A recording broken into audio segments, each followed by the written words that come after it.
Pastor Moisés Leopoldino. Seja bem-vindo à mesa do Eu Acredito Podcast. Pastor Fábio Santos, para mim é um prazer estar aqui hoje com você no Eu Acredito Podcast também. Deixar aí um abraço fraternal, a paz de Cristo a todos os irmãos. Você que já é inscrito no canal, você que vai assistir que ainda não é, se inscreva, deixa aí seu like. Essa página é extraordinária, tem abençoado e edificado muitas vidas. É um prazer poder estar aqui hoje, participando desse momento especial contigo. Maravilha, pastor. É uma honra poder estar recebendo o senhor. O senhor que é conferencista nacional, internacional, mas também já foi conferencista interbairros, né? Ah, até menos que isso aí. Interruas. Interbecos. Interbecos. Que maravilha. Então, uma alegria poder estar recebendo o pastor Moisés Leopoldino. Aprove a Deus a oportunidade de ele estar com a gente. E hoje ele está disposto a falar tudo sobre as suas experiências de vida, experiência no ministério, principalmente na área da pregação. Você que é jovem pregador ou descobriu o chamado pela pregação, tenha simpatia pelo ministério, fique conosco, porque o nosso bate-papo aqui vai te ajudar muito, vai edificar a sua vida e as experiências compartilhadas pode ajudar você na sua trajetória e no seu caminho. Pastor Moisés, nós conhecemos hoje o senhor de fato como um pastor. Eu até vi a sua credencial aqui. Pregador do Evangelho, tem viajado diversos estados, diversas cidades, até fora do Brasil também, pregando o Evangelho e levando a palavra do Senhor. Mas, e a pessoa do Moisés? Quem é? Como é que o Senhor se identifica como ser humano? Pastor Fábio, eu sou de uma origem muito simples. Eu sou uma pessoa, me considero uma pessoa mais interiorana. Sou uma pessoa que eu adotei um estilo de vida bem simples. Sou de uma família com mãe cristã. Meu pai nunca foi cristão. Foi cristão depois. Na minha adolescência, meu pai chegou a ser cristão por uns 10 anos. Sou de origem do estado de Minas Gerais. E minha mãe conseguiu nos conduzir o evangelho até os 12 anos de idade. Mas eu sou isso aí. Lá na minha cidade, o pessoal nem me conhece pelo nome, é pelo apelido até hoje, a cidade que eu fui criado. E sou uma pessoa pacata, simples, interiorana. As pessoas que me conhecem sabem que a minha marca é essa aí. Eu sou uma pessoa muito simples. E qual é o apelido que as pessoas te conhecem lá na sua cidade? Beiço. Eu não vou perguntar por que beiço. Nem pra você perguntar, né? Esse é um apelido que eles me colocaram como criança e eu não gostava. Então eu apelava, ficava muito nervoso e acabou pegando. Então, do pessoal da antiga que me conhece, todos não me chamam, ninguém me chama pelo nome. É de beiço. É de beiço. É que geralmente quando a gente não gosta de um apelido, pega, né? Pega. Então a melhor coisa é desconsiderar, ignorar. Se você não quiser que pega, deixa pra lá. Se apelar, pega. Beiço. Eu não vou ficar chamando o senhor aqui no podcast de beiço, senão... Não importa, não. Mas eu gostei do apelido. Eu gostei. A minha apelido era Buiú. Era Buiú. Eu não sei, parece que tinha um personagem na Praça é Nossa antigamente. E realmente tem uma certa semelhança. Não, eu acho que quando era criança, adolescente também, eu era pequenininho, meio barrigudinho, aí eles me apelidaram. Hoje eu tô mais magrinho, né? Aí eles me apelidaram tá rindo aqui? Eles me apelidaram de Buiú. Só que Buiú, de repente, eu fui conhecendo. A maioria dos Buiú que eu conheci era do mundo do crime, era gente perigosa. Aí eu falei.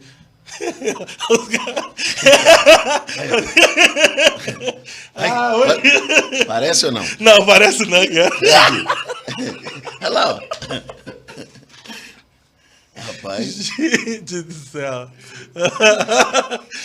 Você não tinha nem que apelar, cara. Coloca um beiço aí, então, só pra... Coloca aí um beiço aí, só pra mim. Beiçola. Coloca a beiçola aí, só pra... Cadê? Meu Deus do céu. Mas eu ficava nervoso demais. Quando chamava de beiçola? De beiço? Meu Cristo. O beiçola é da grande família, né? É um personagem. Apesar que esse aí não tem muito beiço, não, né? Ele tem mais papa, né? Tem mais esse papa. aí mais é o apelido. Mesmo. Mas existiu Moisés antes de conhecer a Jesus? Sim. Eu tive uma experiência com o Evangelho até os 11 anos de idade. Fui batizado com o Espírito Santo aos 9 e conheci muito acerca de Deus ainda na minha infância. Mas o meu pai não servia a Deus, então acaba tendo uma dificuldade no lar. Nosso lar era um lar de bastante conflito. Nossa casa tinha muito conflito. E na minha adolescência, tanto eu como os meus irmãos, aquela instabilidade do lar, aquela ausência de paz, apesar da minha mãe ser uma pessoa muito esforçada e fez de tudo por nós acabamos nos afastando. E aos 12 anos de idade eu passei a ter contato com a bebida alcoólica e com 13 para 14 anos experimentar alguns tipos de droga. Tive também um histórico de violência, me associei a algumas pessoas da minha família, tem um histórico de violência muito terrível. E isso perdurou na minha vida até eu completar 18 anos. Com 18 anos, Jesus teve misericórdia de mim novamente. E aos 18 anos eu voltei para Cristo. E como é que foi esse retorno para Jesus? Foi através de uma jovem que estava gostando de mim. Eu frequentava samba, muito assíduo nos trabalhos de samba, pagode, etc. E uma moça muito bonita, foi até interessante porque essa moça, o dia que ela me paquerou, ela estava fazendo ciúme. Ela te paquerou, você? Ela estava fazendo ciúme no ex-namorado dela, porque ela era uma moça muito bonita para mim. Então ela pegou ali um bode expiatório ali, uma vítima, para fazer ciúme no rapaz. Mas ela era tão bonita que eu aceitei ser a vítima. Tu sabia que era... Sabia. Só que nessa, ela ficou gostando de mim. De verdade. Aí ela passou a me procurar, a gente se falar, e nós começamos a ter um namorinho ali. Nada sério, mas um namoro. E a mãe dessa moça é convertida até hoje. E essa moça, ela foi o instrumento, a ferramenta que Deus usou para me levar para a igreja. Porque através dela eu fui para a igreja. Não fui para ser crente, eu fui com ela, na igreja do Evangelho Quadrangular. E lá eu tive um encontro com Deus. Uau! Mas eu estava no pior momento da minha vida. Pior momento. O senhor foi mais por causa do interesse que tinha por essa moça? Eu fui pela insistência, na verdade. Ela insistiu, vamos assistir um culto, ser conhecedor da palavra. Eu sempre temi muito a Deus. Sim. E da minha forma, né? Daquela forma lá, mas eu temia. Quando eu fui, que eu conheci, eu vivi uma experiência muito bacana, porque o pessoal da igreja me levou para o retiro espiritual em seguida, logo após eu ter me convertido. E eu acredito que hoje algumas igrejas, a maioria das igrejas não levaria. É mesmo? Não levaria. Não levaria porque eu era um moço que eu ainda não estava liberto. Então, eu seria provavelmente um problema, eu não passaria na triagem, né, das igrejas. Uhum. E o líder da juventude me levou corajosamente. Chegou lá, eu pulei o muro, saí para beber, saí para fumar maconha. No retiro. No retiro? No retiro. No último dia do retiro, eu tive um encontro pessoal com Deus, porque eu ainda não estava liberto. Eu entreguei a minha vida a Jesus em janeiro e fui para o retiro em fevereiro. Em seguida, finalzinho Sim. de janeiro, começo de fevereiro, eu fui, ali pela segunda semana. E eu tive a libertação ali. Estava eu e mais um amigo meu chamado Henrique. E um pastor contou o testemunho e orou. E naquele dia eu senti que Jesus me libertou. Quando Jesus me libertou, eu procurei a moça e disse para ela que eu não queria mais namorar. Falei para a moça, olha, não quero mais relacionamento, agora eu quero dedicar minha vida ao Evangelho, dedicar minha vida a Cristo. Acredite vocês, ela saiu do Evangelho. Meu Deus. Foi um canal... Para me levar. Para te levar. Mas não ficou. Que triste. Mas como é que foi esse encontro com Deus que te marcou a tal ponto de o senhor tomar essa decisão radical de querer viver para Deus e para o Evangelho? No dia que o Espírito Santo me tocou profundamente, eu até contei ontem para um irmão que eu tinha sofrido uma tentativa de homicídio. Uma pessoa havia tentado me esfaquear e eu já estava com medo de morrer, eu estava com uma sensação muito ruim. E eu sempre tive a convicção de que um dia eu serviria a Deus. Quando uma moça queria namorar comigo, eu dizia, eu não posso, eu vou casar com uma moça crente, porque um dia eu vou ser pastor. Eu tinha certeza disso, sem saber como isso um dia ia acontecer. Então, quando eu me decidi por Cristo, que eu senti a libertação, a força, eu passei 10 anos da minha vida como um crente extremamente radical. Eu até acredito, pastor Fábio, que durante um período da vida todo crente deveria ser radical por um tempo, pelo menos por um tempo. Sim. Se abster de tudo. Eu passei 10 anos da minha vida, eu me abstive de tudo, de tudo, de tudo. Eu passei 10 anos da minha vida sem ligar a televisão. Meu contato era só com a Bíblia e com a oração. Só com a Bíblia, oração e igreja. Eu passei um bom tempo da minha vida assim. Foi o tempo da minha vida, da minha ascendência espiritual. Foi o tempo da minha vida que eu cresci espiritualmente. Porque eu tinha um contato diário muito, muito forte com a Bíblia, com a oração, com o jejum. E eu passei os primeiros anos da minha fé, um crente um pouco mais radical. Muita coisa a gente amadurece, entende. Eu nunca fui aquela pessoa de condenar muito, de julgar. Mas eu assumi esse estilo de vida por um tempo, talvez seja por causa do estilo de vida que eu levava. Para quem levava um estilo de vida conforme o senhor falou, começando na adolescência, só vivendo para Deus de forma radical que consegue vencer. Isso, para mim foi um caminho. Por isso talvez que a gente encontre dificuldade hoje em algumas pessoas que elas vêm para Cristo e elas não são radicais contra o pecado e elas acabam sendo instável. Ora está com Deus, ora está distante de Deus. Eu tenho até dificuldade em acreditar nessas conversões, para te falar a verdade. Porque a conversão é uma mudança radical. Radical, eu penso também. Eu lembro de uma época que, hoje, é claro, a gente vai alcançando a maturidade e a gente entende que nem tudo é o diabo. Mas em alguns momentos eu já pensei, na época que eu atribuía tudo ao diabo, parece que eu era mais crente. Sim, lembra dessa época? Sim, porque como você está mais espiritual, a tendência também é espiritualizar. É espiritualizar. Então tudo você repreendia, evitava de fazer, porque você achava que estava dando lugar ao diabo. Aquele medo de errar, aquele medo de pecar, aquele medo de falhar contra Deus. E eu acho que se você for mentoreado e tiver uma consciência cristã sadia, eu prefiro um crente radical do que um liberal.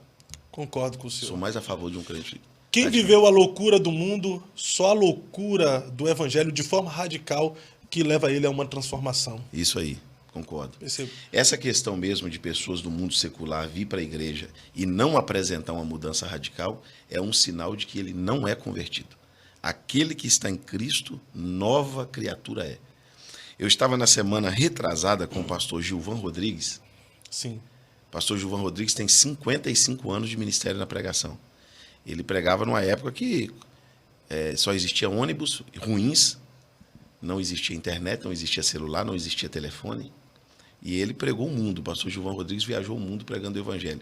E o pastor Gilvan Rodrigues era titular de um time no Brasil. Ele era jogador profissional. Sim. Na época dele, hoje não, porque isso é normal, mas na época dele, um jogador não tinha jogadores da igreja. Hoje até eu entendo que é tranquilo. Ser atleta era pecado na época, né? É como se isso. Como na época ele foi para a igreja e acreditou nessa questão de que não tinha, ele absteve de ser jogador para se transformar num pregador. Isso porque era uma coisa que não é pecado ser um jogador. Você imagina, ele absteve de uma coisa que não o condenaria se ele continuasse sendo. Agora, como que uma pessoa do secular, vem para o evangelho e continua praticando as mesmas coisas, exercendo a mesma profissão, frequentando os mesmos lugares, andando com as mesmas pessoas, pisando nos mesmos ambientes? Não, então não é evangelho. Cantando as mesmas músicas. Impossível.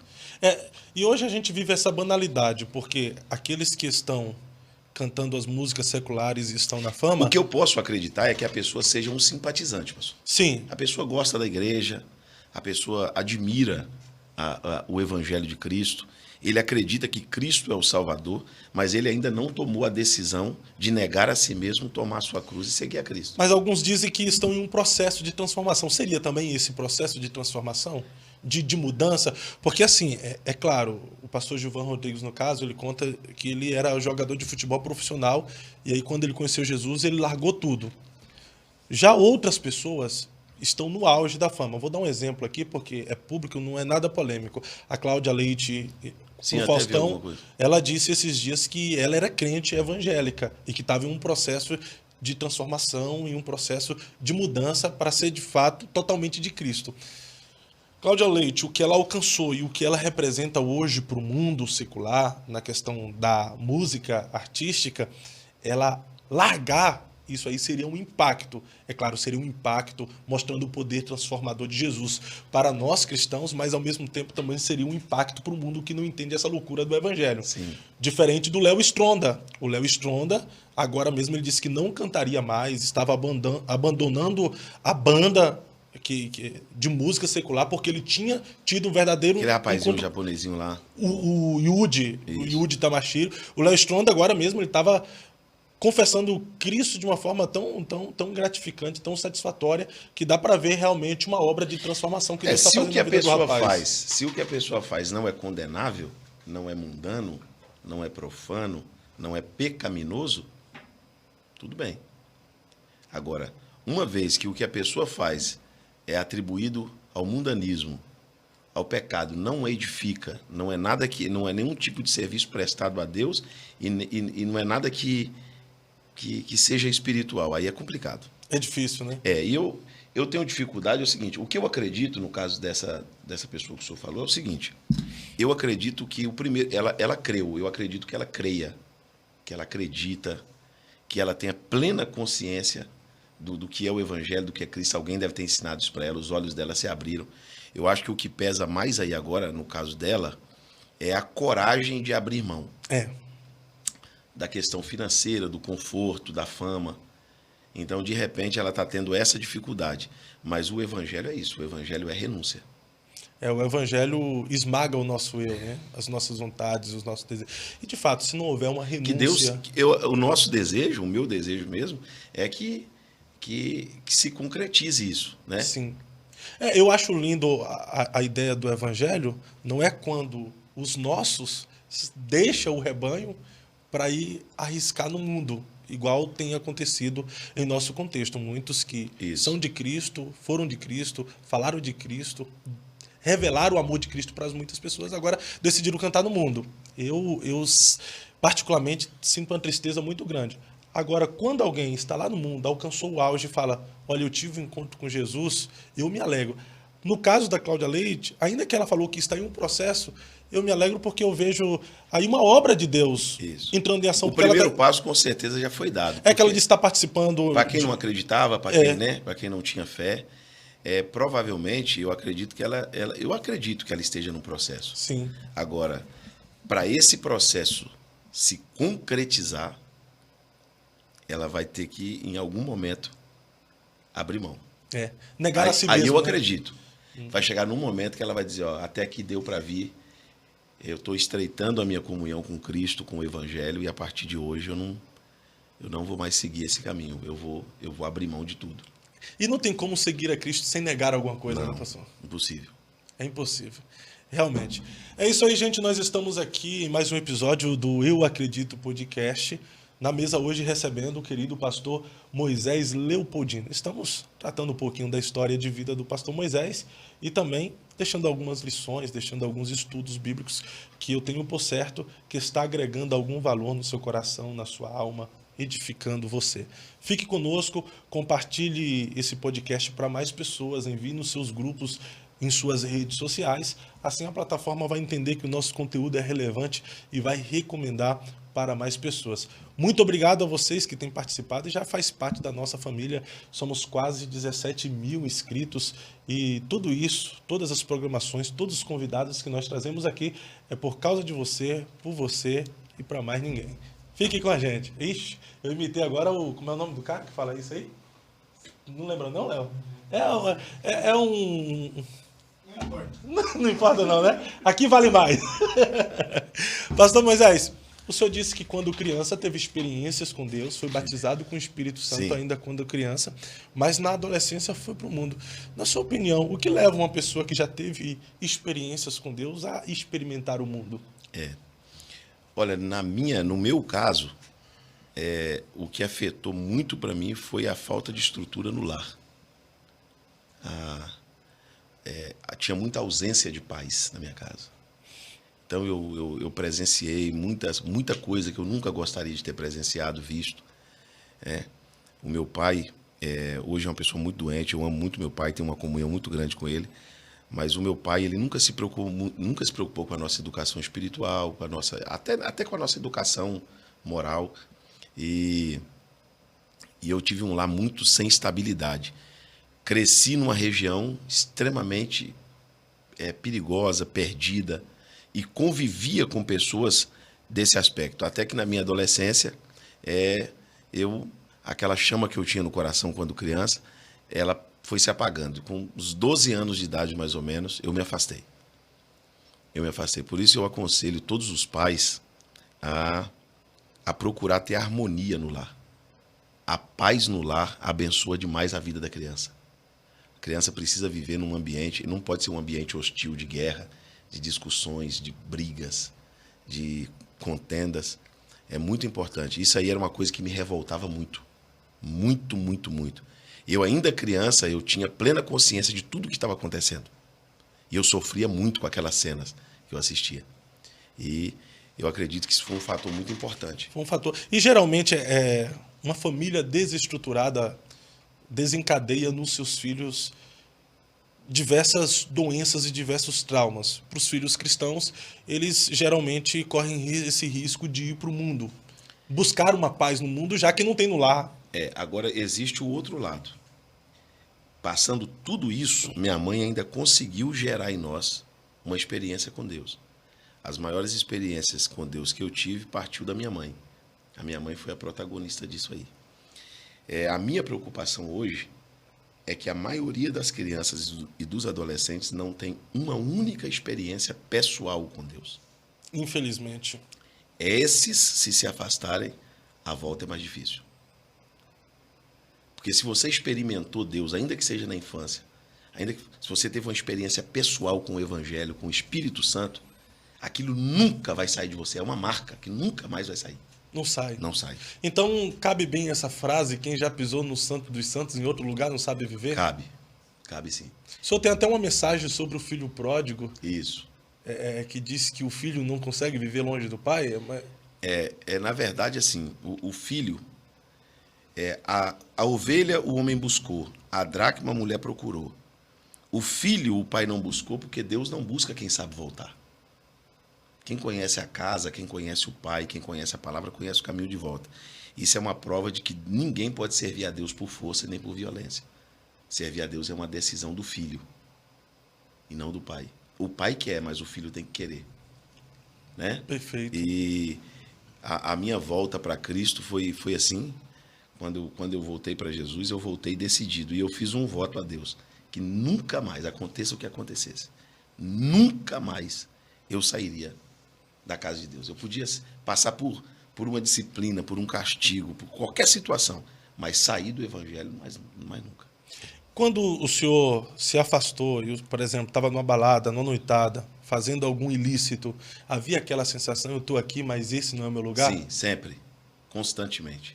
É porque pode ser que tenha gente que esteja nos ouvindo que está vivendo essa realidade hoje. E quando alguém fala mal da igreja, você está num ambiente hostil, cheio de escarnecedores, e alguém começa a falar mal da Bíblia, mal de Deus, mal dos crentes, e você fica irado ali, só que você está junto com eles, fazendo tudo que ele está fazendo, e você não concorda com o que ele está fazendo, mas você faz o que eles fazem. E não tem moral de repreendê-los. Nenhuma. Terrível. Nenhuma. Terrível. Pode ser que tenha gente aqui na condição de filho pródigo, que já teve experiências com Deus, tem um chamado extraordinário, já teve promessas recebidas da parte dos céus, mas está afastado. Qual seria a sua mensagem para ele, o senhor que já viveu essa realidade? Eu ouvi uma coisa, que eu já pregava sobre isso, mas eu ouvi uma coisa que me marcou muito. Muitos filhos pródigos, pastor Fábio, o problema é que eles não conseguem ver a cerca da casa do pai como uma proteção. Eles sempre vê a cerca como uma prisão. Eles não conseguem ver o muro da casa do pai como o limite de uma propriedade, quem está ali dentro tem dono, quem está ali dentro está guardado. Não. Ele sempre olha para o muro como uma proibição de sair. Então, o filho pródigo, ele quando saiu da casa do pai, que ele se afastou do pai, ele se aproximou dos porcos. Meu Deus. Todo filho que se distancia do pai fica mais perto dos porcos. E lá, perto dos porcos, quando ele não tem mais nada o que comer, ninguém lhe dá nada e ele está lidando com vontade de comer a bolota que o porco come, a lembrança veio ali. A Bíblia diz que ali ele lembrou da casa. Ele lembrou e disse: na casa do meu pai até os trabalhadores têm fartura de pão. Caiu em si. Caiu em si. É forte. Ontem o pastor Wellington disse, e é verdade, as pessoas caem em tanta coisa, caem no pecado, caem no adultério, caem na fornicação, caem no erro, caem na falha. Por que não cair em si? Tremendo. Né? Verdade. Cair em si, pôr a mão na consciência e dizer: aqui não é meu lugar, essa não é a vida que Deus quer para mim, Deus não me escolheu para isso, eu estou teimando, eu estou nadando contra a maré, eu estou na contramão de Deus, então eu vou me render, eu vou voltar. Quando ele voltou, a porta estava aberta, o vestido estava pronto, a sandália estava pronta, o anel, a aliança estava pronta e tinha uma festa esperando ele. Deus não está com a porteira fechada, Deus não está com o céu fechado, com o livro da vida fechado para reprimir essas pessoas, não. Deus está esperando eles voltarem. E o lindo da parábola do filho pródigo é isso. Não importa o que você fez, apenas volte para a casa do pai. Apenas volte. O pai não tocou nem no assunto. Verdade. O pai não perguntou onde ele estava, com quem ele andou, o que ele fez, onde ele gastou o dinheiro. O pai não falou isso.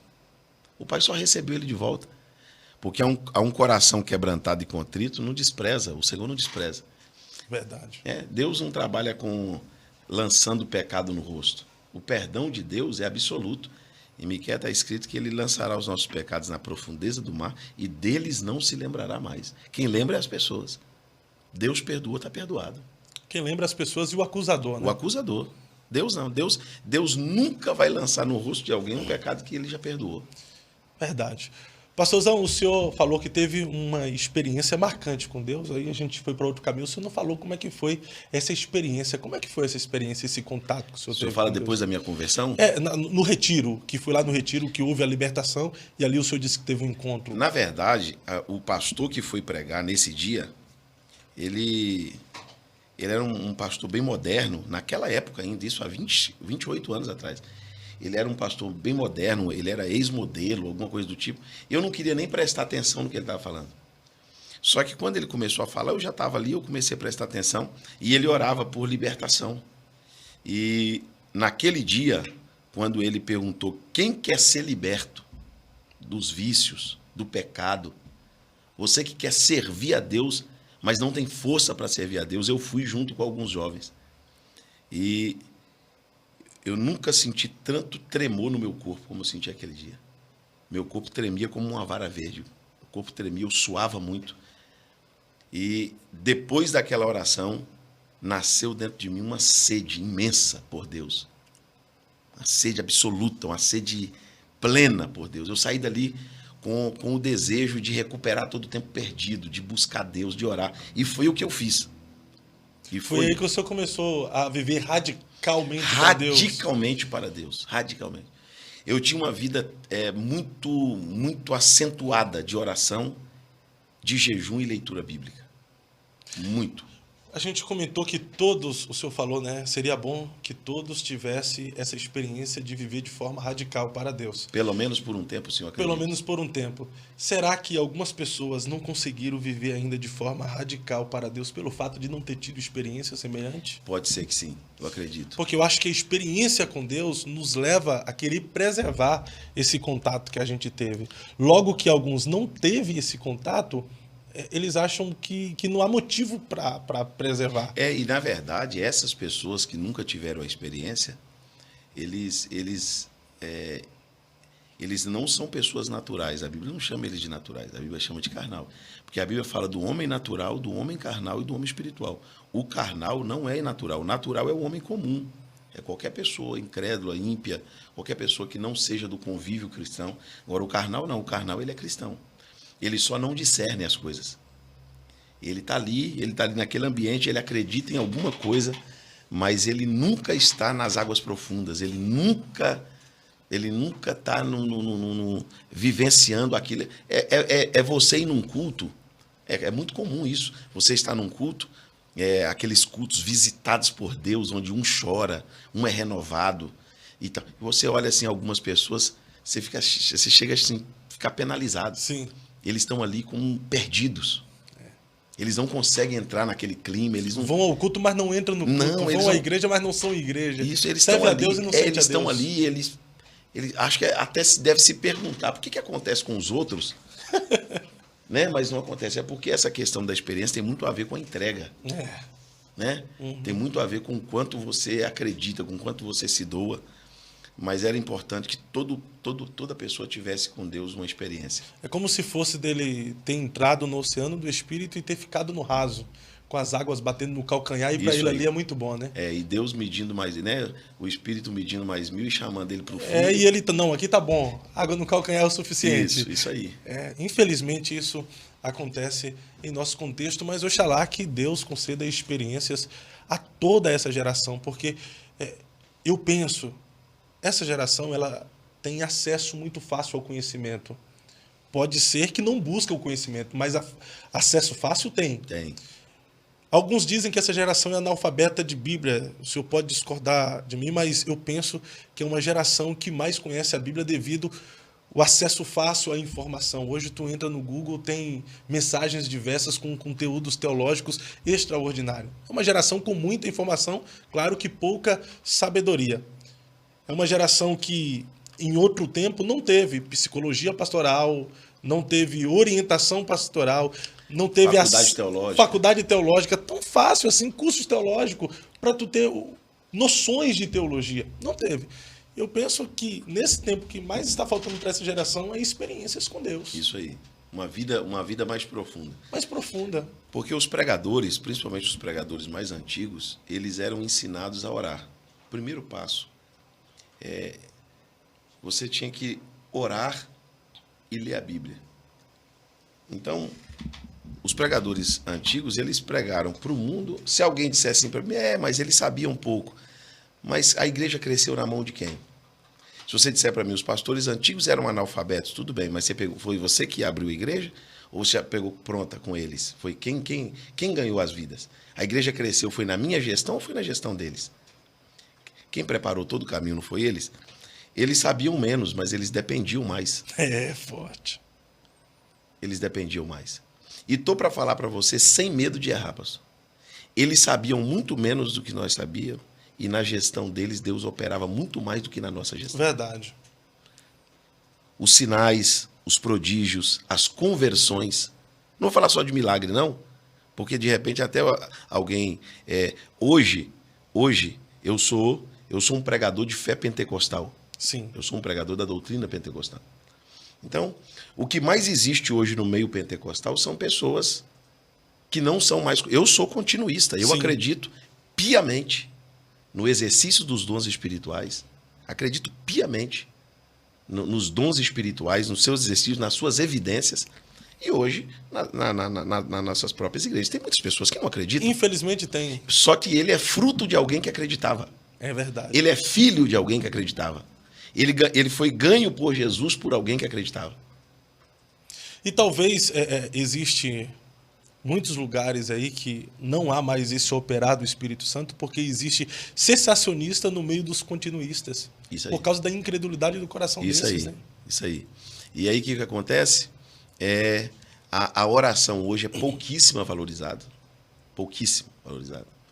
E é muita coisa pronta. É muita coisa que já Paulo, quando vai falar da ceia, diz assim, olha, o que eu recebi do Senhor, eu vos entreguei. Então, o que nós estamos entregando, nós recebemos de quem? Do Senhor. É para ser do Senhor, né? Então, eu tenho que ter essa convicção, que eu recebi do Senhor para entregar. Então, é muito enlatado, é muita frase de efeito, é muita conversa para pouco resultado. Infelizmente. Há um tempo atrás, nós pregadores batíamos muito na questão da mudança dos cânticos de louvores, que eram mais louvores triunfalistas, que eram louvores mais que faziam apologia à vigância, etc. E tinha tirado a doutrina bíblica dos louvores e também a cristocentridade, né? Não sei nem se eu posso usar essa palavra, mas Jesus tinha saído do meio dos louvores de muitos compositores e muitos cantores. Essa é uma realidade que nós podemos aplicar hoje também para os pregadores, que não existe mais uma pregação de confronto, não centraliza mais Cristo nas mensagens? Eu acredito que existe uma turma fiel em todas as igrejas, independente de denominação, que ainda são verdadeiros pregadores. Mas existe uma grande quantidade, uma gama muito grande, que não tem nem noção do que seja o Evangelho. Eu tenho a impressão que as mensagens começaram a acompanhar os louvores. Algumas mensagens que a gente ouve, Cristo não é o centro, as pessoas são o centro, e você não vê nenhuma preparação nessa mensagem para alguém que vai sofrer, para alguém que vai ter luto, para alguém que tem que renunciar. O confronto sobre uma iniquidade, sobre um pecado, sobre uma transgressão, é muito pouco nas mensagens. As mensagens realmente estão muito triunfalistas. Muito. Autoajuda. Eu fui ensinado a orar e ler a Bíblia para pregar. Sim. Alguns pregadores hoje, eles querem ouvir um palestrante, um coach ou coisa do tipo, para aprender a falar. Eles querem fazer um curso de oratória primeiro. Ele não quer orar primeiro, ele não quer receber de Deus o dom primeiro. Ele quer... Hoje, pastor Fábio, nós estamos com um grande problema, um problema seríssimo no cenário evangélico. A desenvoltura e a vocação se misturaram. Desenvoltura e vocação. A pessoa desenvolta hoje, ela é considerada pela igreja atual como uma pessoa vocacionada. Sabe falar, tem uma boa voz, sabe falar em público, sabe ali expor alguma coisa, tem uma voz melodiosa. Ali, a igreja de hoje passa a entender que esse sistema é secular, esse sistema não é igreja. Não, a igreja tem uma triagem. Sim. Se você for olhar no cenário bíblico, Deus chamou gago. Deus chamou gente que não sabia falar. A maioria das pessoas que Deus chamou não tinha perfil. Verdade. A maioria das pessoas chamou. Nem sempre o vocacionado tem desenvoltura. E nem sempre quem tem desenvoltura é vocacionado. Então tem muita gente errada no altar. Ele não tem vocação, Deus não chamou, porque a Bíblia diz que Deus deu. Se é Deus que dá, não é a igreja que dá. Verdade. Deus dá o pastor, Deus dá o evangelista, Deus dá o doutor, Deus dá o mestre, Deus dá o profeta para a igreja. Não é a igreja que escolhe. Não é uma escolha humana, é uma escolha divina. Então tem muita gente com desenvoltura que chegou ao pastorado. Ele não tem vocação pastoral. Ele não é pastor. Mas ele tem desenvoltura. E tem alguém que não tem essa desenvoltura, que é vocacionado e foi rejeitado pela igreja. E a igreja não enxerga nele essa desenvoltura. Porque quem tem vocação pode aprender a desenvolver o seu dom, o seu talento, o seu chamado. Mas aí, a igreja que rejeita ou o ministério, às vezes, que rejeita? Que é uma diferença da igreja do público geral para o ministério, liderança. Eu acho que, em primeiro lugar, o ministério, depois a igreja. Né? Infelizmente, isso acontece. Porque, mesmo. de repente, hoje, a triagem, né, eu não estou generalizando, Sim. não. Eu estou dizendo hoje aqui, mas é porque em muitos lugares acontece. Eles vão olhar primeiro a desenvoltura. Se você pegar uma pessoa que foi chamada para ser pastor e essa pessoa é tímida, essa pessoa tem dificuldade de falar em público, mas Deus chamou ele para ser pastor. Tem um outro que sabe falar em público, fala em público como ninguém, mas Deus não chamou ele para ser pastor. A igreja comete o seríssimo risco de pegar quem Deus não chamou e colocar no altar e pegar quem Deus chamou e colocar fora do altar. Não deixar essa pessoa chegar no altar. Infelizmente. Infelizmente. E isso acontece todos os dias. Verdade, verdade. E o que existe de pessoa no altar que não foi chamado para estar no altar, é impossível contar. E isso, será que não seja o motivo da frieza espiritual, da letargia que tem tomado conta de muitos lugares? Sim. E tem a ver também com a aceitação do povo. O povo aceita, né? O povo, na verdade, eu acho que a gente investe demais na performance. E eu acho que tem muita performance e pouca essência. Você conhece pessoas, eu também conheço, que têm uma voz perfeita. Sim. Perfeita. Tem pessoas que cantam ou que pregam que eles são... A performance da pessoa é perfeita, mas a essência é pouca, falha. De repente você vê uma pessoa que tem menos performance, menos habilidade, mas aquela pessoa é visível, é perceptível que ela tem graça de Deus, que ela tem unção de Deus, que ela tem sabe? Canta, começa a sentir algo diferente, né? Isso é muito perceptível. Verdade. Eu vivi uma experiência, há uns anos atrás, de presenciar um desenvolto, uma pessoa que tinha muita desenvoltura, que queria cuidar de uma igreja. E tinha um irmão que não tinha desenvoltura nenhuma. Aí, sabe? Meio que atropelava as coisas, assim, um irmão meio... Para as pessoas, parece que ele era meio fora Sim. E o pastor colocou os dois para dirigir a igreja. No mesmo tempo, na mesma época. Esse aqui sabia muito, sabia falar, uma pessoa muito refinada, muito polida, mas ele não tinha vocação. Se ele tivesse, ia associar as virtudes que ele já tinha. Que tem pessoas assim, né? Claro. Que tem um talento e as virtudes. Tem um talento pessoal e tem a questão espiritual. Sim. Esse não tinha, ele só tinha as virtudes naturais de um homem. O outro tinha o espiritual e tinha pouco dessa... Não era um homem polido. Sim. O pastor colocou os dois. Em 6 meses, a igreja desse aqui, que era mais simples, tal, aquele... lotada. A igreja que esse foi pastorear, até os que tinham saíram. Meu Deus. Tem coisas, pastor Fábio, que só um vocacionado pode passar. Então, quando esse que não é vocacionado for passar por este processo que só o vocacionado passa, ele não foi reprovado aqui, quando ele entrou, mas ele vai ser reprovado nesse processo. Pode ser reprovado no caminho, né? No caminho. É por isso que o senhor havia comentado comigo sobre o transportar, né? Jesus lá no deserto, o diabo transportou para o monte. Isso. Não levou, né? O Espírito Santo levou. O diabo transportou. Porque o diabo, ele quer convencer as pessoas que com ele o caminho é mais rápido.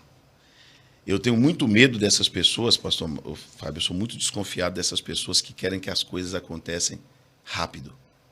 Essas pessoas imediatistas. Porque Deus não transporta, Deus leva. Tem um caminho para ser percorrido. É forte. É. Quem é levado por Deus, existem esses processos no caminho, como o senhor falou. E quando Deus está levando, e de fato a pessoa não é vocacionado para isso, ela não resiste. Não, ela é reprovada. Ela é reprovada. Aí tem esses que Deus não vai levar, mas o diabo transporta, ela chega lá e acaba sendo objeto de escândalo. É. Porém, o vocacionado, quando é levado por Deus, passa pelos processos e vence. Porque o vocacionado, ele pode estar no deserto, como Jesus estava. Mas ele tem plena consciência que ele está sendo guiado pelo Espírito Santo. O diabo não levou Jesus para o deserto, ele levou Jesus para o monte. Porque não é onde eu chego, é quem me leva. É forte. Não é onde eu chego, é quem me leva. Então, eu pergunto para quem é famoso, para quem tem dinheiro, você chegou nessa montanha, você pode dizer assim, foi Deus que me guiou até aqui? Não é melhor estar no deserto dizendo assim, olha, eu estou num processo, mas Deus está me guiando. Quem sabe depois desse deserto, Deus mesmo não me leve para a montanha. Agora, quem precisa do diabo para chegar é porque não confia no Deus que leva. É forte. Quem não aceita o processo do deserto, de repente vai aceitar a proposta da montanha. Entendeu? Tremendo isso aí, hein?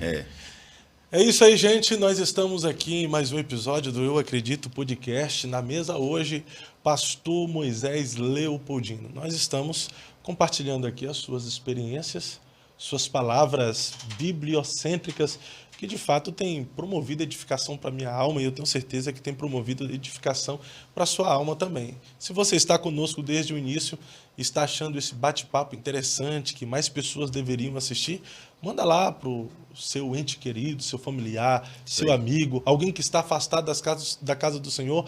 Olha quantos temas importantes nós abordamos para essas pessoas. Então manda para eles, fala, assista até o final, que Deus vai falar com você. Continue nos acompanhando aqui no Eu Acredito Podcast.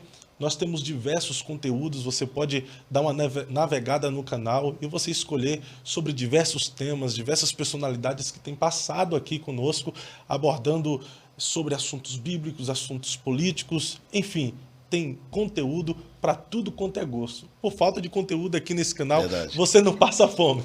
Se você não é inscrito e chegou agora, se inscreva no canal, ative o sininho de notificações, já envie para geral, assim você vai estar nos ajudando em nosso trabalho. A nossa meta ainda esse mês é alcançar 20 mil inscritos. Eu não consigo fazer isso sozinho. Por isso, eu peço sua ajuda. Vai pedindo aí para todo mundo se inscrever no canal. Faça esse canal ser conhecido. Pastor Moisés, o senhor voltou para Jesus, teve uma experiência marcante, mas como foi o momento que o senhor se despertou para o ministério da palavra, para o ministério da pregação? Como falamos anteriormente, o chamado não é humano, o chamado é divino. Não é alguém que olhou para você, a partir de hoje eu vou investir para você ser um pregador. Tem muita gente que investe, faz um curso e nunca consegue ser nada. Algumas coisas que eu falo, ela é... As pessoas que acreditam mais na questão de só da preparação humana nunca vão concordar com o que eu falo. Porque como eu disse, eu sou um pregador pentecostal, de fé pentecostal. E eu acredito que a vocação vem antes do conhecimento. Eu acredito piamente que uma pessoa pode ser extremamente preparada sem ser vocacionada. E eu acredito piamente que uma pessoa pode ser vocacionada e totalmente despreparada. É forte. A vocação vem primeiro. Deus não chama a pessoa porque ela preparou. Deus chama a pessoa e a pessoa se prepara. Porque o que vai fazer você se preparar é a certeza de que Deus te chamou. Então você vai procurar ser excelente, você vai procurar aprimorar naquilo. O dom é aperfeiçoado? Mas a vocação... ela é algo muito intrínseco, ela é muito pessoal, ela é muito profunda. E eu comecei a pregar poucos meses após a minha conversão. Eu me batizei, eu não tinha ainda 2 meses de crente quando eu me batizei muito rápido. E eu preguei por muito tempo, pastor Fábio, eu preguei muito tempo nas ruas, nas praças, nas penitenciárias e nos hospitais. Deus é testemunha de que os primeiros anos eu era um pregador assíduo de prisão, de penitenciária. Eu fiz um trabalho carcerário durante um bom tempo. Eu dirigi um culto dentro de uma penitenciária muito grande, e eu não tinha o dinheiro da passagem para ir até a penitenciária. Eu ia a pé e voltava a pé, uma vez por semana. E fazia outros trabalhos carcerários, fui pregador de praça, preguei muito nas praças, nos ônibus, nos trens. Preguei muito, durante muito tempo. Até que eu recebia algumas oportunidades na igreja e depois comecei a pregar ali dentro do meu campo, ali nas cidades circunvizinhas à minha cidade, mas o meu ministério da pregação começou nas ruas, nas praças, nos presídios.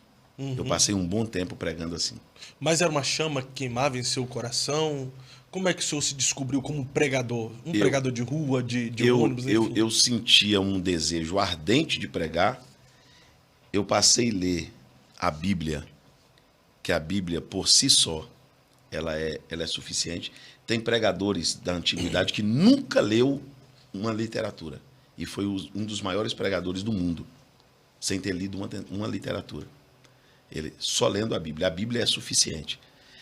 Quem lê a Bíblia e estudar a Bíblia está preparado para pregar o Evangelho. Se ele não lê nenhum outro livro, é interessante ele ler, porque ele vai estudar, ele vai fazer uma teologia, mas a Bíblia é suficiente. E eu, como eu não era um pregador de igreja, eu não pregava nas igrejas, eu não poderia ficar sem pregar. E eu me tornei um pregador na igreja, usando também a inteligência. Eu passei a frequentar, eu ia no culto todos os dias, e passei a frequentar cultos que não ia pregadores. Um culto na casa. Sim. Qual pregador que briga para ir numa casa pregar? Verdade. Um círculo de oração com 5 irmãs, 7 horas da manhã. Então lá estava eu, com o dedo dentro da Bíblia, preparado para pregar. Então eu comecei a receber as oportunidades na igreja, frequentando os cultos que os pregadores não iam. Sim. É muito fácil um pregador começar querer começar a pregar em congresso, querer começar a pregar no culto de domingo, já começar a pregar recebendo convite, aí é muito fácil. E tem aqueles também, olha eu querendo falar mal dos outros, mas não é não. Mas tem realmente aqueles que o pai já é um pregador influente e o filho começou a pregar e ele já começa a indicar o filho para grandes eventos, grandes Sim. congressos. Né? Esse ainda teve mais sorte, né, de ter Teve um pai sorte. pregador, né? Que eu não tive. Teve muita sorte. Então eu comecei a pregar, eu preguei muito eu, na verdade, sou filho do círculo da oração. É o trabalho que eu mais preguei nos meus primeiros anos de fé. Consagração. Culto ao ar livre. Eu preguei muito em culto ao ar livre. Muito. O meu pastor, ele me deu uma missão de capinar um lote. Eu tive que capinar o lote. E toda quinta-feira, num horário mais sem nexo, quinta-feira, 3 horas da tarde, a gente tinha que fazer um culto lá, no lote vago. Eu e um irmão chamado Frederico, ele que colocava o ritmo no hino da harpa. Ele não cantava o hino na música do hino. Ele inventava a melodia. Né? Ele pegava a letra e punha a melodia dele. Uma vez parou um bêbado, pediu para cantar 5 hinos. Eu falei, hoje a gente ganha uma alma para Jesus. Terminou os 5 hinos e ele foi embora. Ele não se converteu, não. Pastor, mas todo início não é fácil. Não. Ninguém, seja quem for, ninguém já começa, ainda que o ministério é grande, entre aspas, mas todo ministério começa pequeno. Existe o descrédito, existe a rejeição, existe o desprezo. Sim. Ainda que tu tenha chamada, vai passar por tudo isso. Como é que foi essa fase do anonimato? Pastor, às vezes eu conto para algumas pessoas e as pessoas não acreditam. Eu fui rejeitado em algum momento da minha vida, até por pastores que eu tive. Não vou dizer que foi por maldade, mas talvez por não entender ou não ter esse entendimento da vocação de alguém que foi chamado para pregar. Eu já fui discriminado até, mas nunca desobedeci. Nunca me levantei contra eles, nunca. Mas eu, na verdade, eu não sabia nem que existia essa questão de oferta, esse tratamento que hoje eu tenho, eu não sabia nem que isso existia. Eu acredito num Deus, pastor Fábio, que ele nos julga muito mais pelo que nos levou a fazer do que propriamente o que fizemos. Vou te dar um exemplo. Se alguém chegar para Deus e disser, eu prego, Deus vai perguntar para ele, por que você prega? Se você disser para Deus, Deus, eu canto, Deus não quer saber se você canta. Deus quer saber por que você canta. Muita motivação, né? Então, o julgamento de Deus é totalmente baseado na motivação. Então, você está nesse cenário, está por que você está? Eu quero ser pastor. Por que você quer ser pastor? Eu quero... Por que você quer fazer? Então, a motivação precisa ser pura. Se a motivação não for pura, esse ministério vai ser corrompido. O ministério dessa pessoa não vai ser um ministério de justiça. Ele vai ser um ministério que vai se corromper. Até quem começa certo tem um risco de se corromper. Imagina quem começa errado. Ele já começa corrupto. Ele já quer entrar por outro motivo. Verdade. Não, então, se a pessoa quer entrar nessa questão, evangelho, ministério, pensando em fama, pensando em dinheiro, pensando em remuneração, pensando em sucesso, certeza absoluta que ele vai ser corrupto. Infelizmente. Certeza absoluta. Porque a motivação dele é errada. Ô pastor, mas sobre essa motivação, o que tem gerado essa motivação errada nessa geração hoje que almeja o cenário? Não é o cenário, tipo a glamorização do evangelho. O cenário, com certeza. Querendo ou não, hoje a gente, olhando para as redes sociais, a gente acompanha alguns pregadores, a gente vê o glamour. E querendo ou não, a motivação do nosso coração, porque o nosso coração é enganoso, vai muito por aquilo que a gente vê. É o caso do menino da vila, do caso do menino da favela, que vê o traficante numa moto cara, usando um tênis caro, uma roupa top, um boné top. Ele não quer estudar. Verdade. Ele nem sonha com a faculdade. Eu não vou associar o traficante, não, mas é um menino da favela, da vila, que olha pro Neymar da vida. Também, entendeu? Também. Aí, tipo, muitos outros jogadores que abandonaram ele não vai pensar se é certo ou se é errado. Ele quer conquistar.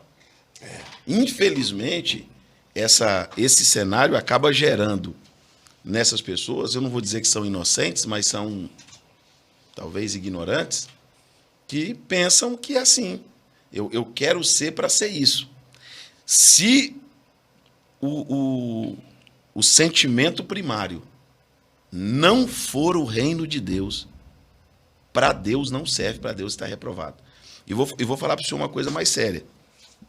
Um pastor presidente, pastor Fábio, me chamou e pediu para me levar uma palavra sobre essa questão de remuneração para tudo.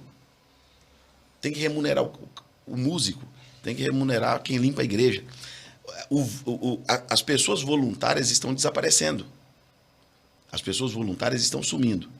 Todo mundo que faz alguma coisa quer uma recompensa. E ele começou a falar para mim que é a questão de pregadores, cantores, e eu também sou um pregador. E eu disse para ele que eu não tinha, naquele momento, nenhuma mensagem formulada para pregar.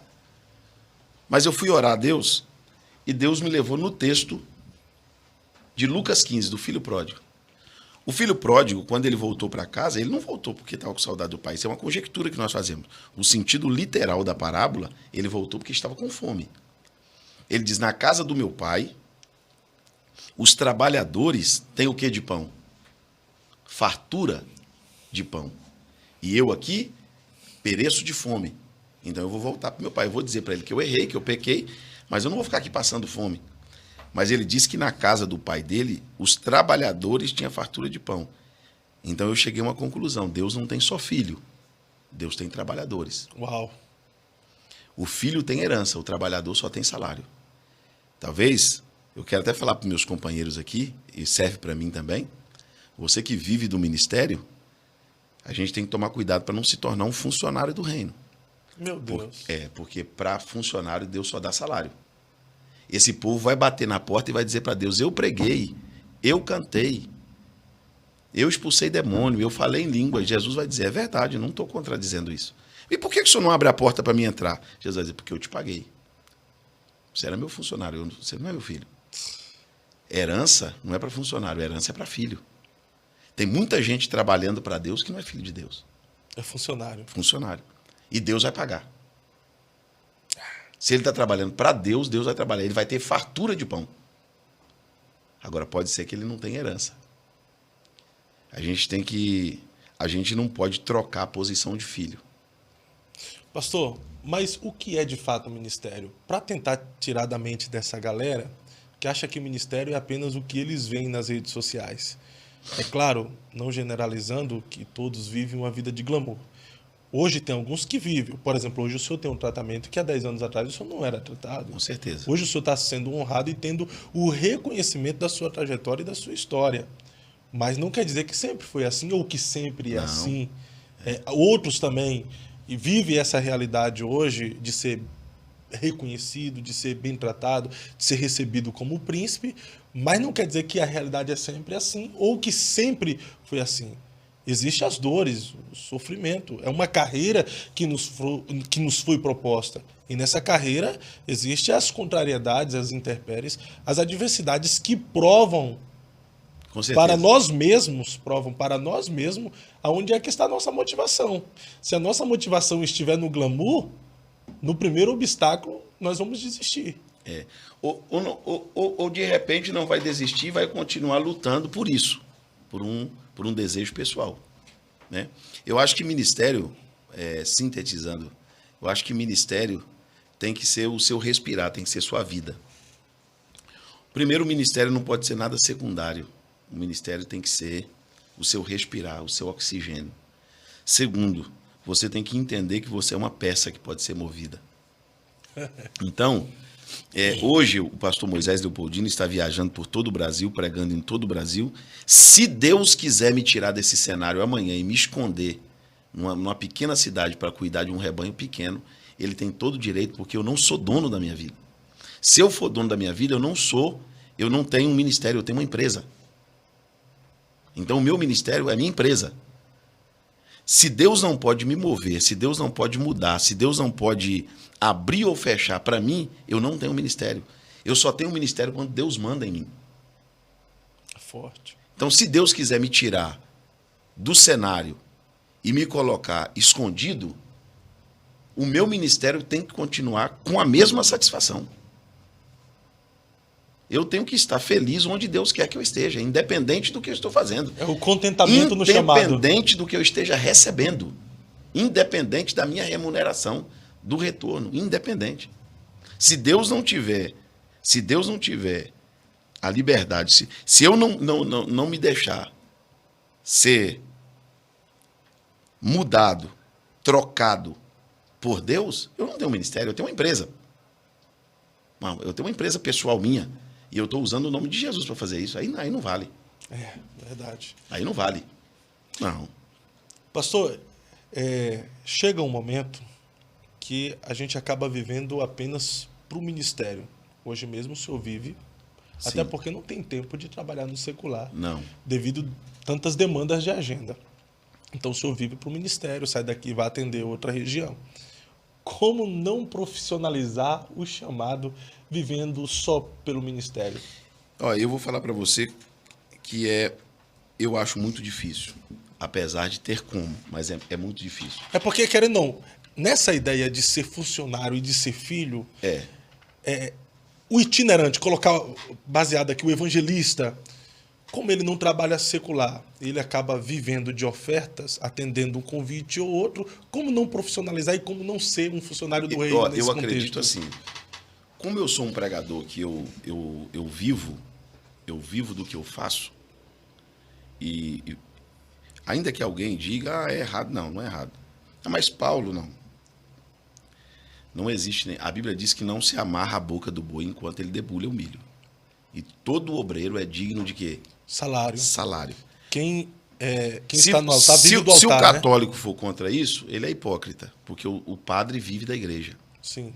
Se as igrejas tradicionais disser que é errado, ele é hipócrita porque o pastor dele vive da igreja. Sim. Então, se você, na maioria, até em outras religiões, o sacerdote daquela religião vive daquela religião. Toda religião, praticamente. O que não pode haver é ostentação, é exploração. Existem dois extremos, pastor Fábio. Existem as igrejas que não cuidam e existem as igrejas que cuidam. Sim. Por você não conhecer onde você está indo, então, geralmente, a pessoa vai dizer para você o que pode ser feito, como você vai chegar até aquela cidade. Eu tenho por hábito de, geralmente, deixar o próprio evento fazer. Por quê? Porque eles conhecem o orçamento. Eles sabem quanto eles podem investir naquilo. Então, eu geralmente deixo eles falar o quanto eles podem fazer e, a partir disso aí, a gente combina alguma coisa. Porque, às vezes, eu vou sair da minha casa e eu vou passar por uma estrada extremamente perigosa. Eu vou ficar longe da minha família, longe da minha casa, e quando eu voltar para casa, eu preciso cuidar da minha família.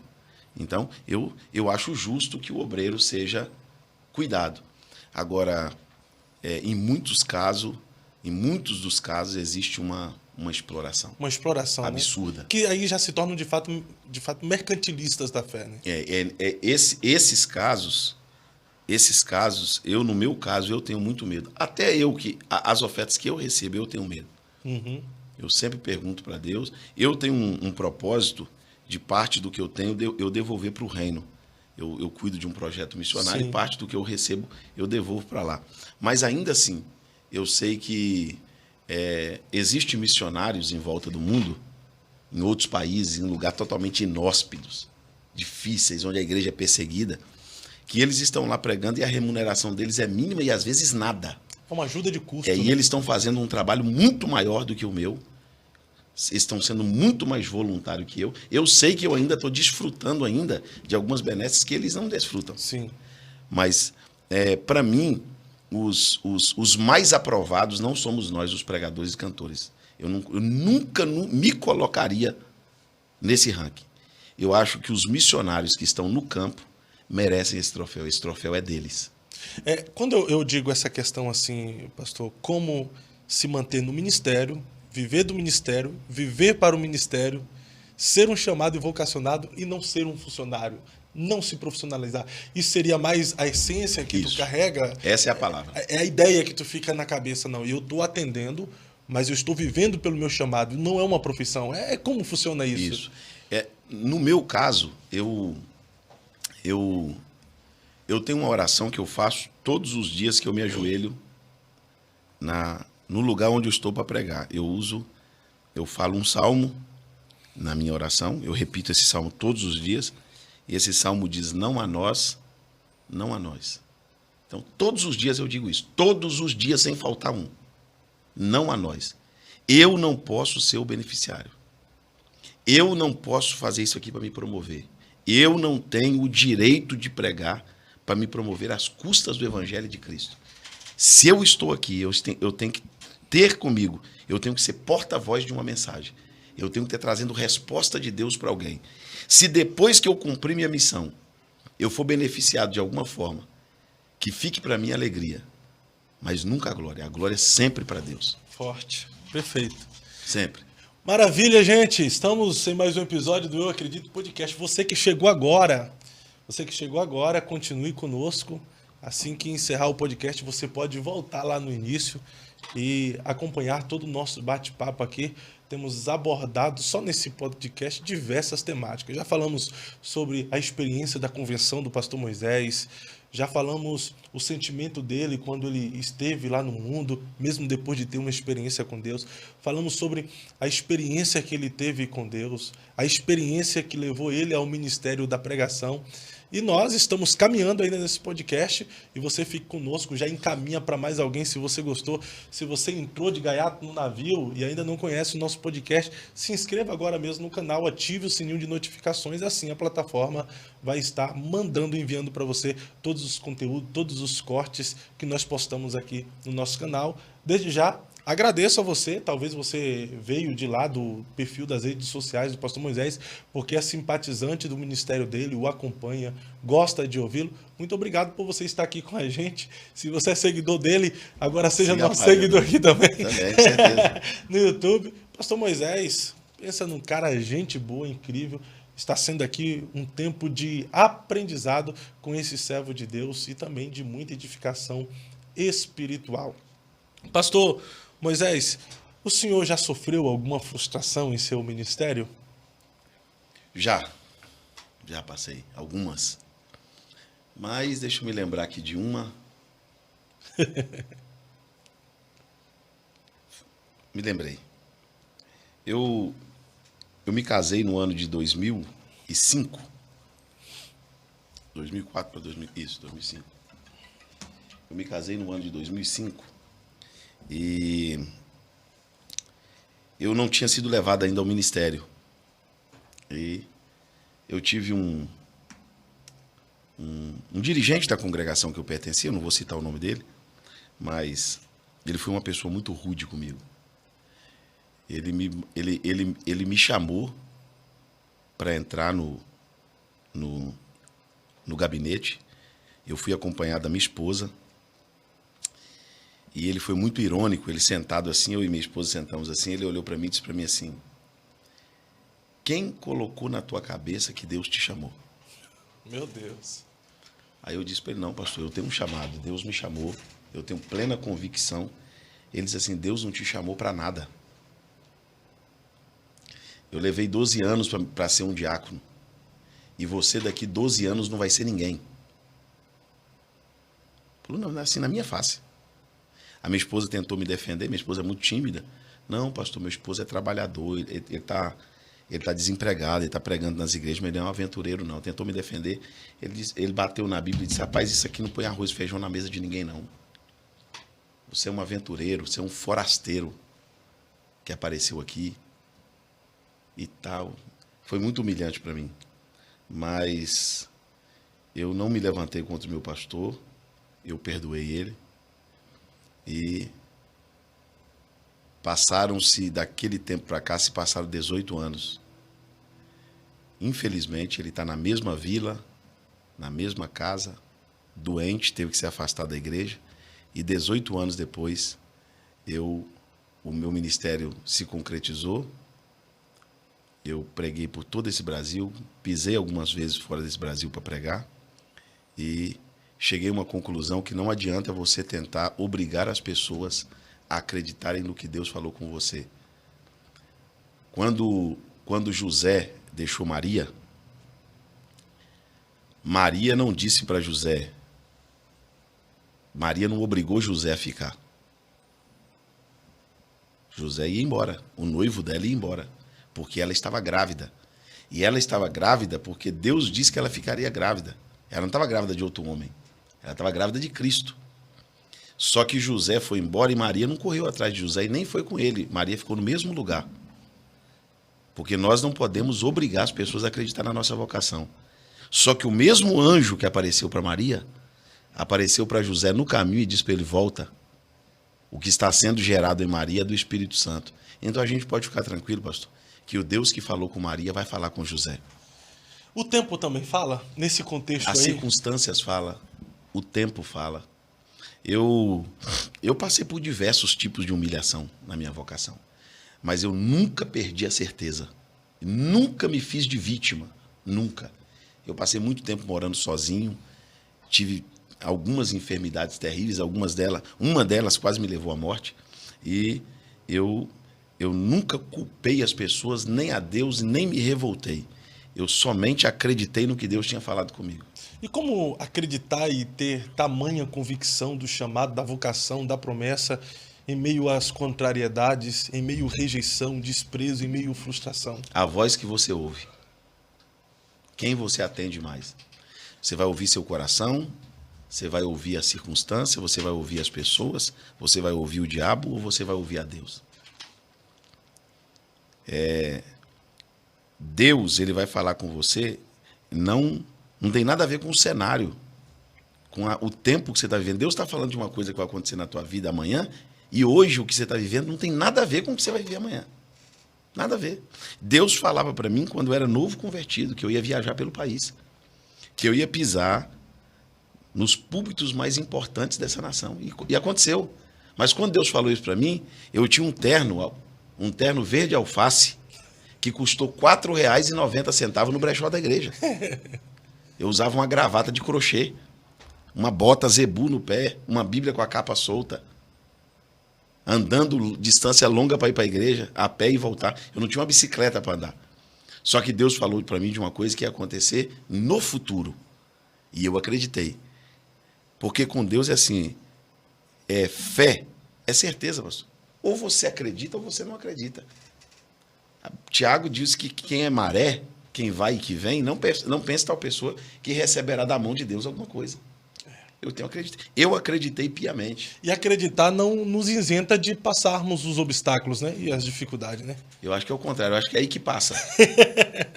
Né? Eu prego uma mensagem que o pessoal gosta muito sobre a ilha de Malta.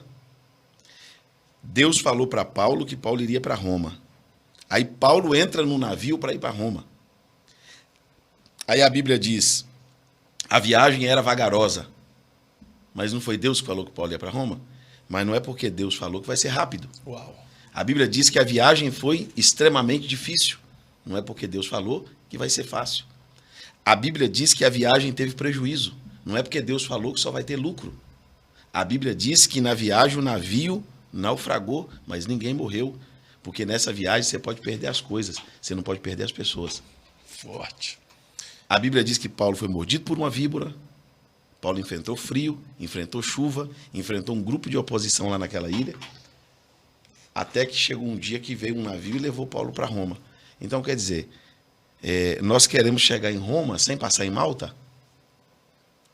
Nós queremos chegar onde Deus falou que nós vamos chegar sem passar por nenhum tipo de processo? Não.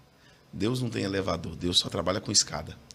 É forte. O fato de Jesus ter dito passemos para o outro lado do lago não significa que não vai vir um vento forte e as águas também não vão ficar agitadas. Exatamente. Ele prometeu que vai chegar, mas não prometeu que a viagem vai ser tranquila, né? É desse jeito. Que maravilha, que bate-papo bom, que bate-papo edificante. Pastor, e quando a gente começa a pregar, sempre tem as incertezas, as dúvidas também, ainda que temos convicção.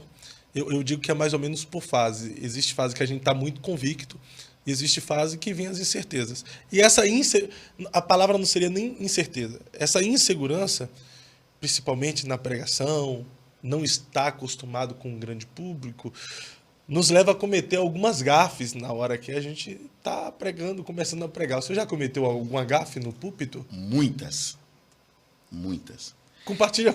Eu já coloquei Davi na cova dos leões. Eu já coloquei discípulo na figueira. Principalmente quando estamos começando, o erro é admissível. Se você disser para mim assim, mas não pode ninguém errar. Não. Pelo contrário. Eu acho quase impossível aprender sem errar. E algumas coisas a gente vai aprendendo com conselhos, outras coisas nós aprendemos com a maturidade. E se a gente não se der por conta, tem algumas coisas que nem aprendemos. Verdade. Mas eu já cometi muitas gáfias. Muitas. Isso acontece com todos, né, pastor? Passar do horário e o pastor tomar o microfone. Já tomou o seu microfone? Pregador novo. Achar que Deus está operando na igreja, eu sou o pastor da igreja. Só que eu sou o pregador ali, mas a igreja tem um pastor, a igreja tem um horário para terminar o culto.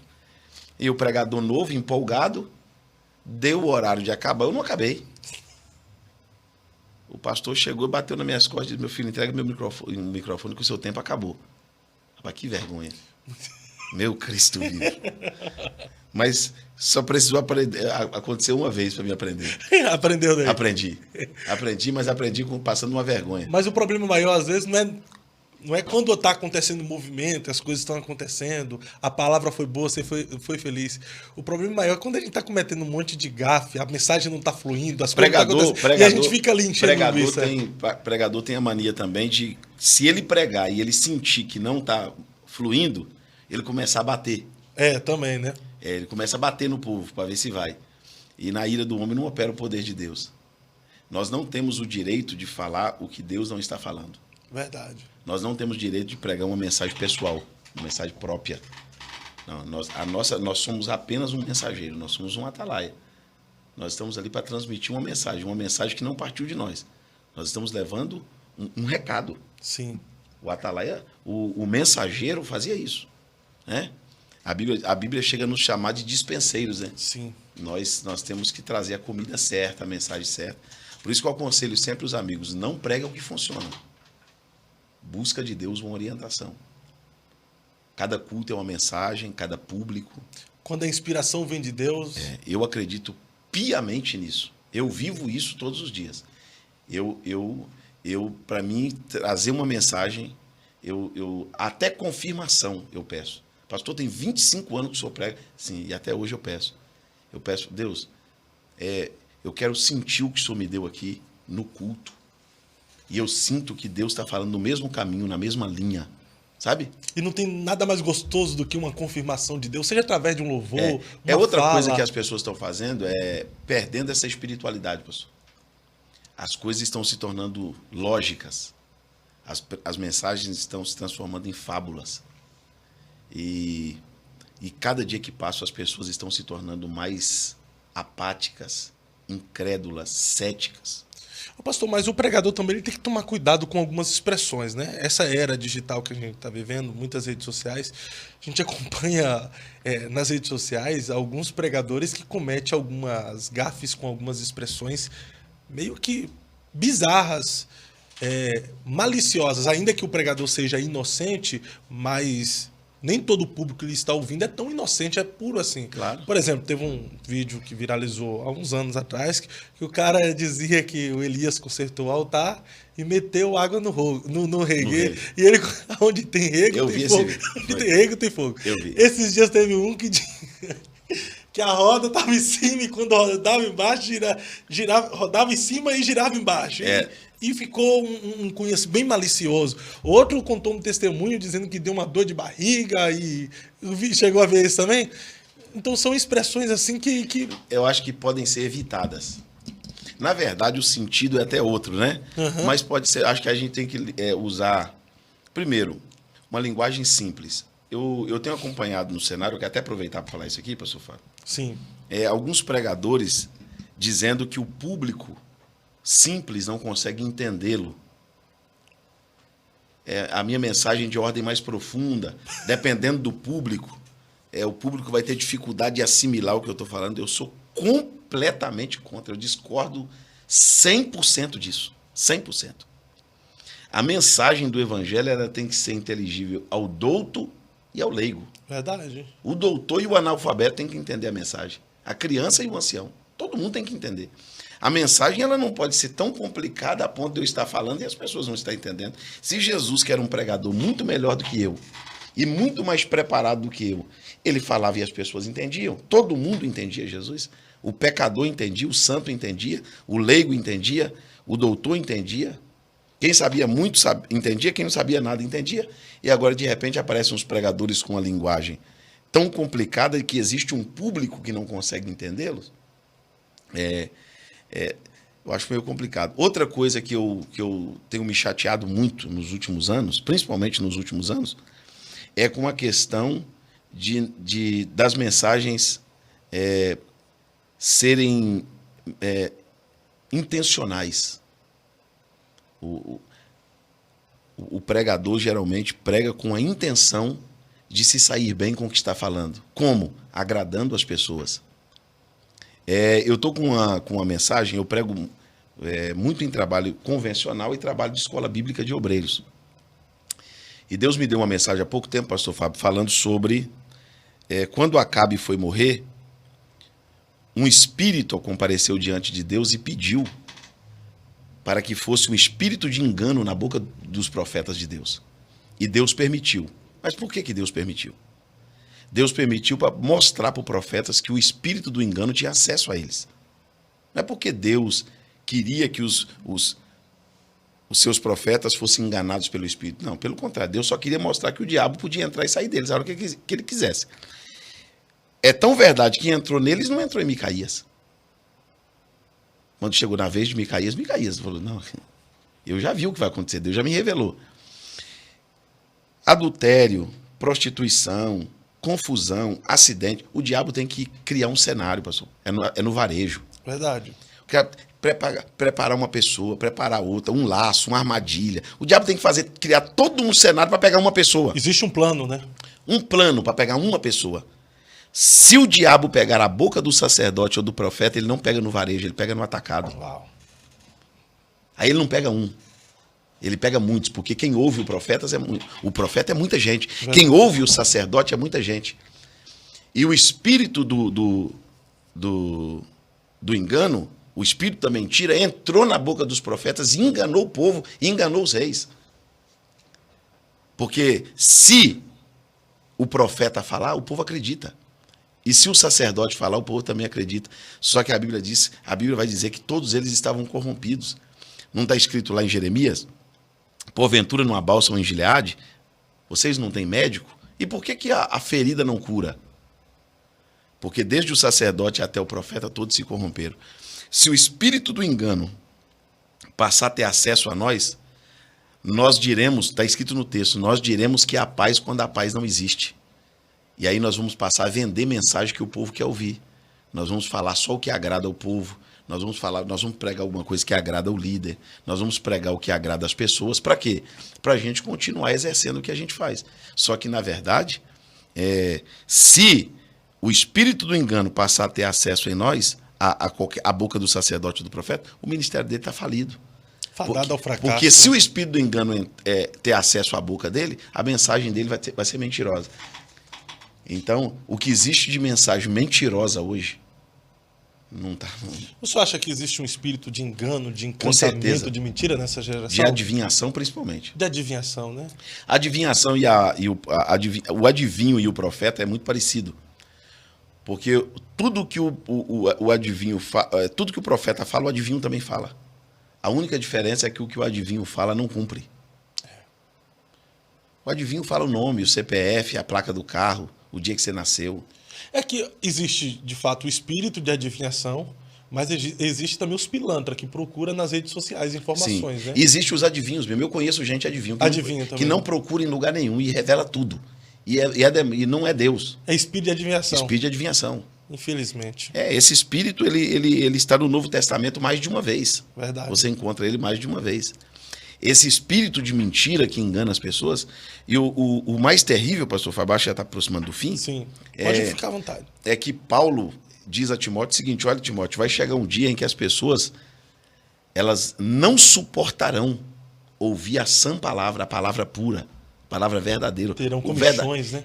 ela vai ter um verme no ouvido, ela vai se sentir incomodada ouvindo a verdade, e ela vai recusar ouvir a verdade e vai voltar-se às fábulas.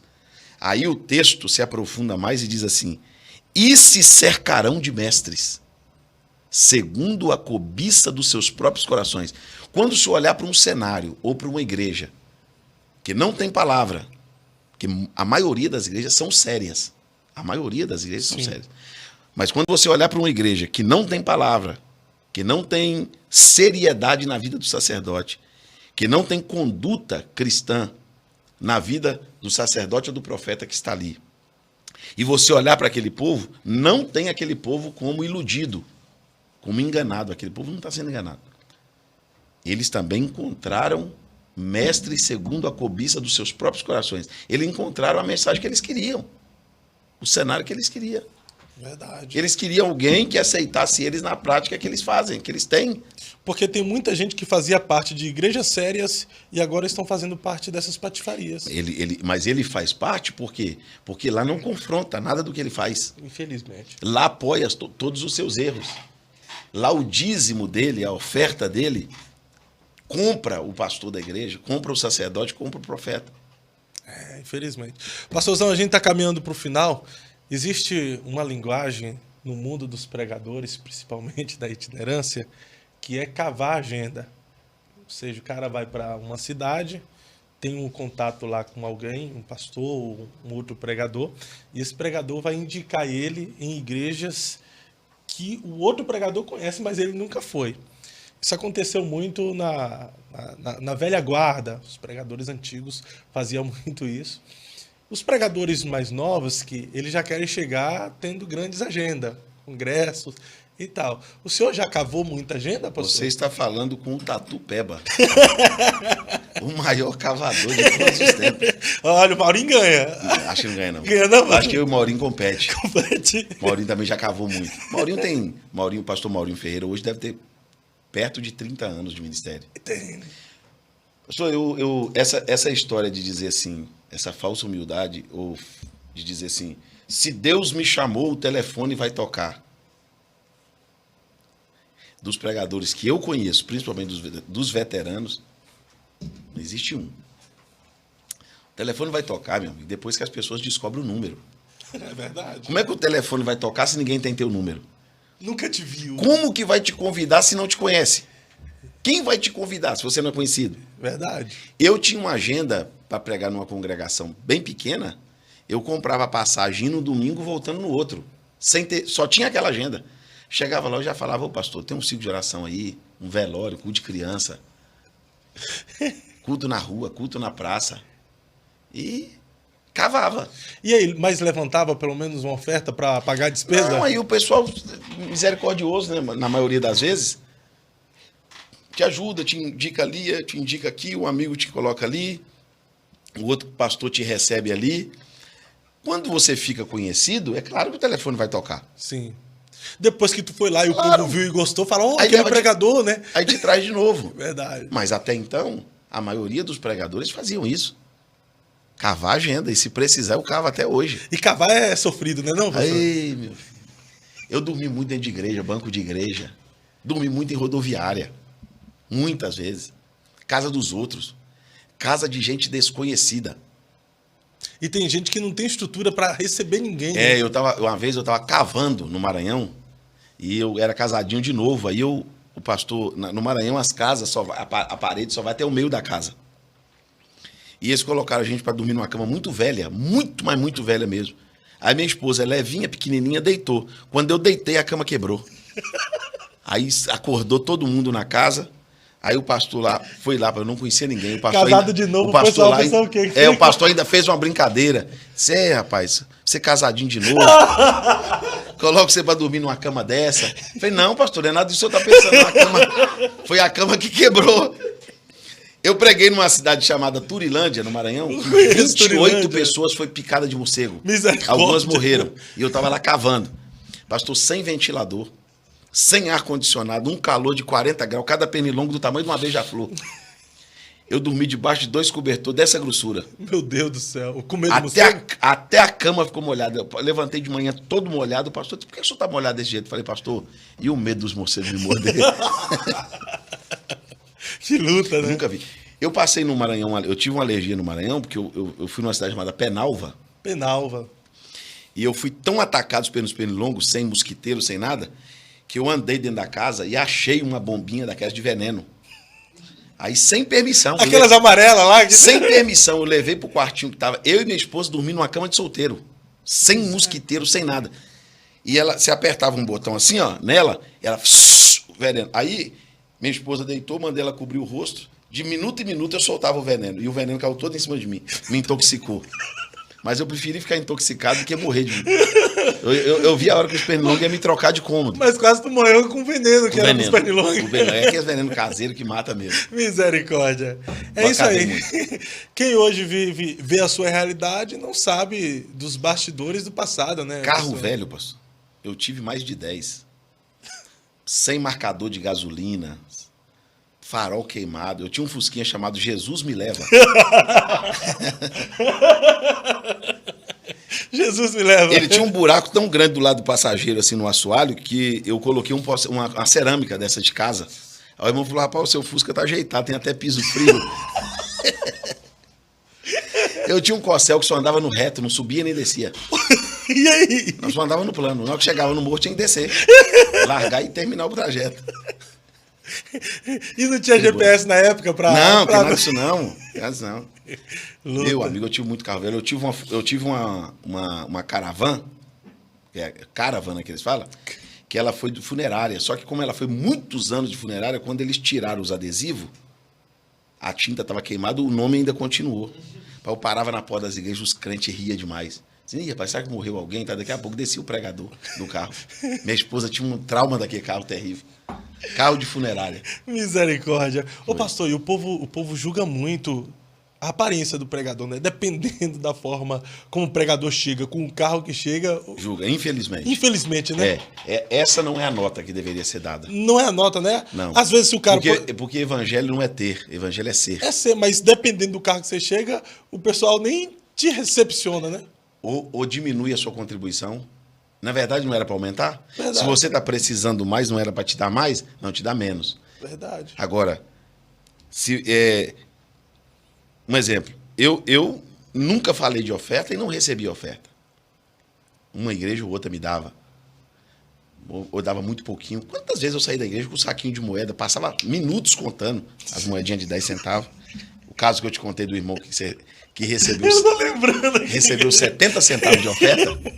70 centavos. E os 50... Não, centavos? ele começou a chorar e a mulher chorou junto. Aí ele falou para a mulher que ela não podia chorar, a esposa dele.